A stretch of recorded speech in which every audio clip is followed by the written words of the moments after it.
目前就发现就是它们是回避的一个关系，并且长臂猿占优势。那有没有对比一下，就是其他地方没有长臂猿的地方，猕猴是不是它的密度更高呢？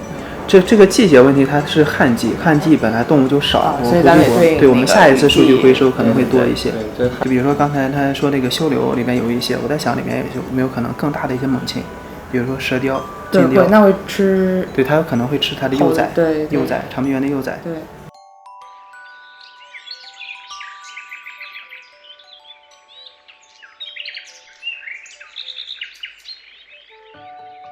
We're focusing on research, so scientific research, to better understand the ecology of the Hainan gibbons, as well as the relationship with the protected area, the local people who live nearby, because there are many villages surrounding the protected area, and the gibbons and other wildlife and the forest and people are all really in one ecosystem. So we try to do different types of research. We try to understand as much as we can, not just about the gibbon, but about the whole ecosystem, with the intention of then using this knowledge to provide more science-based conservation recommendations for the management of the protected area. So in the past, the main threat to gibbons was both hunting and also the loss of forest.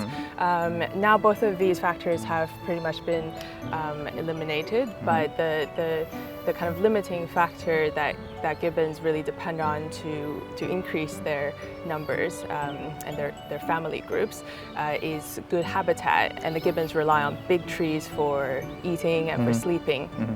So when the forest has been cut up into small pieces and they're not connected anymore, it's difficult for the gibbons to move into new areas, to form new family groups and increase their numbers. So that's the main challenge right now.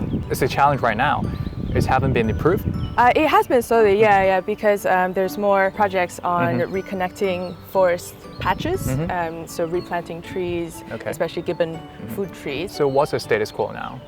So there are about 35 to 36 individuals. There have been actually quite a high birth rate in recent years, so baby gibbons continue to be born. Overall, the numbers have been increasing. I think our next challenge, and was what we're trying to find out in research, is to find how dependent the gibbons are on specific areas of the forest, and therefore how to, what we're just speaking about, restoration, how to better restore the forest. We have conducted interviews with local people living in the village communities, and to understand their knowledge. Many of them are of Li ethnicity and also Miao people.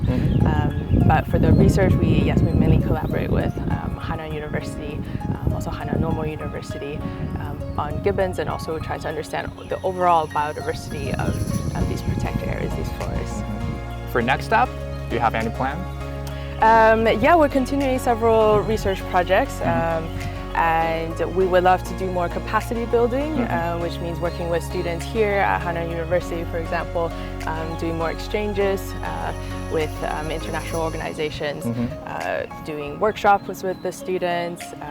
We are already working on several research collaborations during which we plan and collect the data and analyze the data and then write a scientific paper. And we're also conducting more interview surveys to also more deeply understand the local communities.